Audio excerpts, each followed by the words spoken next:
Labas vakaras, jūsų ekranuose vaizdas iš Kuršėnų sporto mokyklos stadionas arba kitaip Daugėlių stadionas ir LFF taurė 2026 16 aštuntfinalio etapo dalyvių. Čia tokia situacija, 1-0, Kuršėnų Venta muša įvartį antrąją minutę. Fantastika, šypsosi ir teisėjas, o Kuršėnų Venta triumfuoja antrąją minutę. Būtent tą dieną, kai komanda šventė pergalę prieš praėjusią sezono top lygos nugalėtoją, Barauskas šventė gimtavimas ten neužsitęsė.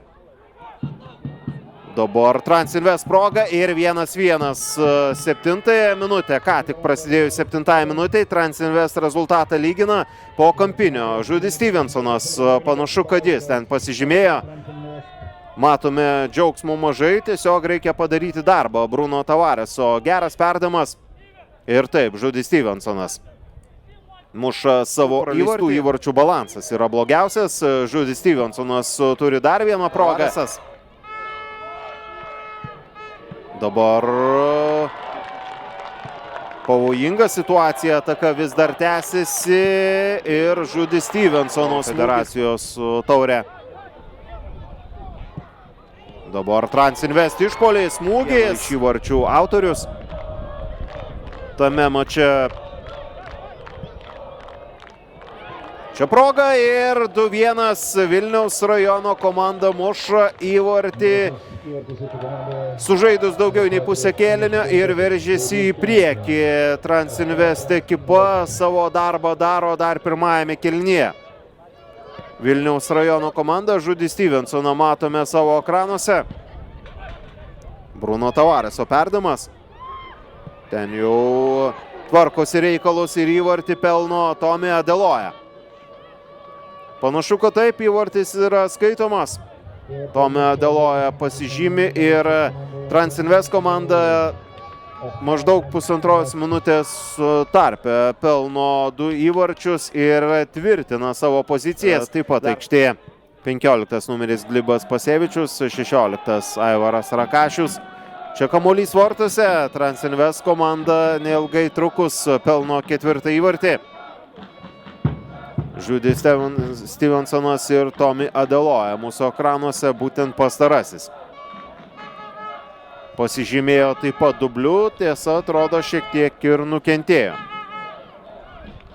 Virpsto, Bruno Tavaresas dar kartelį, kamuolys vartų aikštelėje ir kamuolys vartuose. Kamuolys vartuose ir čia jau galima tikrai pasveikinti jaunąjį Tomą Steponavičių. Pelnant įvartį. Tai jau yra B komandos žaidėjas ir Tomas Steponavičius pasižymi. Ikeras Bilbao. Nojus Petkus.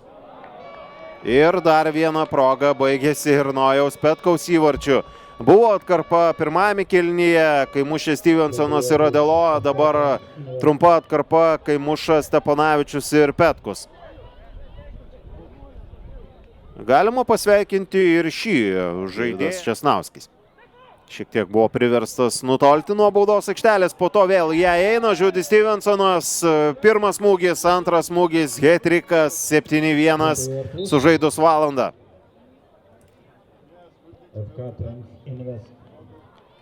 Žudis Stevensonas muša įvarčius, aišku, ne tos rungtynės, Kuršėnai šventę futbolo taip pat turi. Dar vienas įvartis,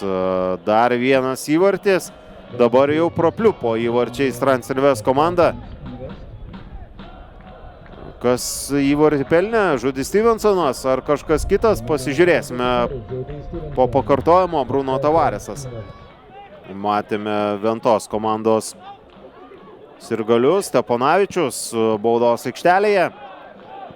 Reikia išmušti kamuolį, Žudis Stevensonas ir Tomi Adeloja muša įvartį ir jis taip pat fiksuoja hetriką. Tomi Adeloja gali padėkoti Žudį Stevensonui. 9-1. Ir 2 žaidėjų šou šiandien su 7 įvarčiais. Dar kartelį. Ataka Steponavičius čia taip pat. Transinvest, graži ataka.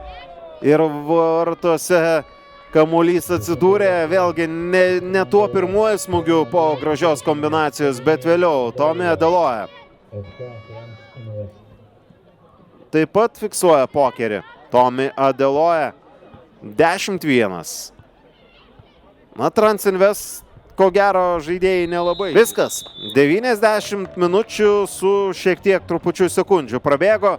Vilniaus rajono Transinvest komanda, nepaisant to, kad praleido pirmoji įvartį, antrąją minutę, galiausiai švenčia pergalę rezultatu 10-1. Treneri, futbolo šventė Kuršėnuose, nepaisant rezultato, ar pavyko pasimėgauti tuo, kas šiandien vyko ne tik aikštėje, bet ir šalia jos?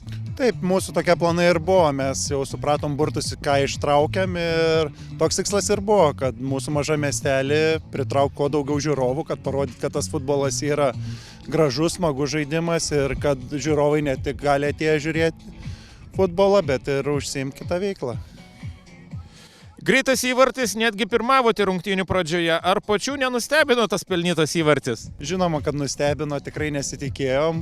Aišku, tas širdie noras tada buvo bent vieną įvartį įmušti, o kai pavyko taip greitai ir net ten 7 minutės pirmauti, tai tikrai labai džiaugiamės ir toks nosytė truputį pakilo į viršų.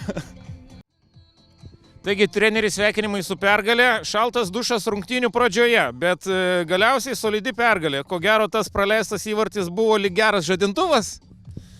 Šaltas dušas, po to karšta vonė gavosi, šaltų oro, ne? Tai, įvartis tikrai buvo pirmom minutėm galbūt toksai nelauktas, sakykime, bet vėl futbole vyksta, reiškia, turi su bet kokiu varžovu būti susikaupęs nuo pirmų minučių ir negali leisti, jeigu nori laimėti, prieš bet kokį gerbti varžovą ir turi būti susikoncentruoti nuo pirmų minučių iki paskutinių. Aišku, tas įvartis gal nebuvo tas šaltas dušas, tiesiog vėl įėjimas į rungtynės turėjo būti šiek tiek, sakykime, kaip bebūtų dar solidnesnis iš mūsų pusės, nes tame galbūt nebuvo daug klausimų, bet po to, aišku, mes toliau tęsėm, ką ir turėjom ir įveikėme, sakykime, varžovus, tai kaip ir buvom paruošę. Šiandien ne tik pasiekta pergalė, bet ir gavo pažaisti visi, taip pat ir B komandos žaidėjai. Kiek svarbus tai buvo tikslas šiandien? Tai visų žaidėjų integracija yra labai svarbi mums ir mes norime, kad mūsų antros komandos žaidėjai jaustų galimybės pasireikšti pirmoji komandai ir tikrai norėčiau visiems duoti kuo daugiau galimybių ir šansų, tik tai, kad būtų drąsus, žaistų futbolą, kad nebijotų ir rodytų savo potencialą. Deividas Česnauskas buvo šiltai sutiktas. Apskritai, kaip jums visa ši atmosfera Kuršėnuose?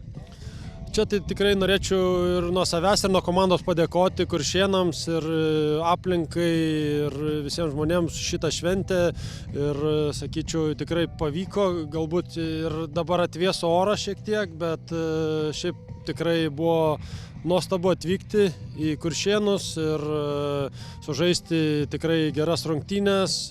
Mačiau, kad tikrai stengiasi ir Kuršėnų Venta maksimaliai atsiduoti su pagarba, be jokių, sakyčiau, kvailų kažkokių tai epizodų. Tad tikrai ačiū Jums už šitą nuostabų vakarą ir stengiamės mes taip pat žaisti ir pasimėgauti futbolu.